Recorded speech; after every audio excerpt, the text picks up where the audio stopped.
संगत जी, जनवरी 2003 में मेरी चचेरी बहन और मेरी शादी एक ही परिवार में हुई। मेरे पति और मेरी बहन के पति आपस में चचेरे भाई थे। परम पूज्य हजूर जी की कृपा से कुछ समय बाद हम दोनों गर्भवती हुई और हमारे प्रसव की तिथि भी लगभग एक दूसरे के आसपास ही थी। ऐसे अवसर पर घर में स्वाभाविक रूप से यह चर्चा होने लगती है कि लड़का होगा या लड़की। हमारे साथ भी यही हुआ। कुछ लोग कहने लगे कि जिस घर में पहले संतान होगी, दूसरे घर में उसका विपरीत लिंग की संतान होगी। अर्थात यदि पहले घर में लड़का हुआ तो दूसरे घर में लड़की होगी, और यदि पहले घर में लड़की हुई तो दूसरे घर में लड़का होगा।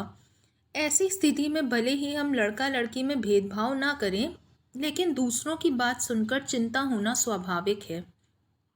समय बीतता गया और 11 दिसंबर 2003 को मेरी बहन चांदीप के घर एक सुंदर पुत्र का जन्म हुआ। सभी बहुत प्रसन्न हुए। मैं भी बहुत खुश थी, लेकिन साथ ही सबकी बात भी याद आ रही थी कि अब मेरे घर लड़की होगी। मैं अनचाहे मैं अनचाहे ही चिंतित होने लगी। मेरा भी मन था कि पहला बच्चा बेटा हो, इसलिए मैंने दिन रात हजूर जी से प्रार्थना शुरू कर दी। 2 दिन बाद डूंगरगढ़ की एक संगत हमारे घर आई और पूछने लगी, क्या आपके घर बेटे का जन्म हुआ है?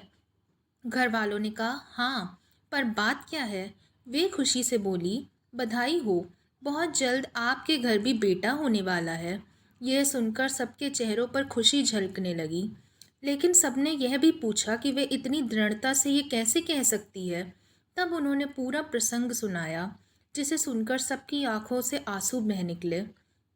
उन्होंने कहा, 2 दिन पहले पूज्य माताजी मेरे सपने में आई थी और उन्होंने आदेश दिया कि तुम इस परिवार के पास जाओ और उन्हें संदेश दे दो कि पूज्य माताजी कह रही हैं, मैं पटियाला परिवार को 2 पोते दे रही हूँ, जिनमें से एक का नाम नवरत्न होगा और दूसरे का नाम नवराज।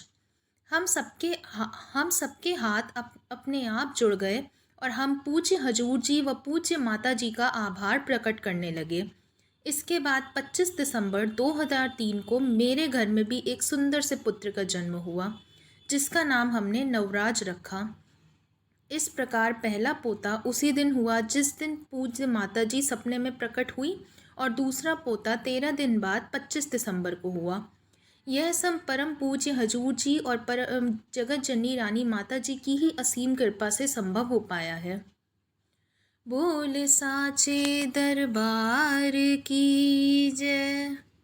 जगत जननी माता जी त्वाडी सदा ही जय।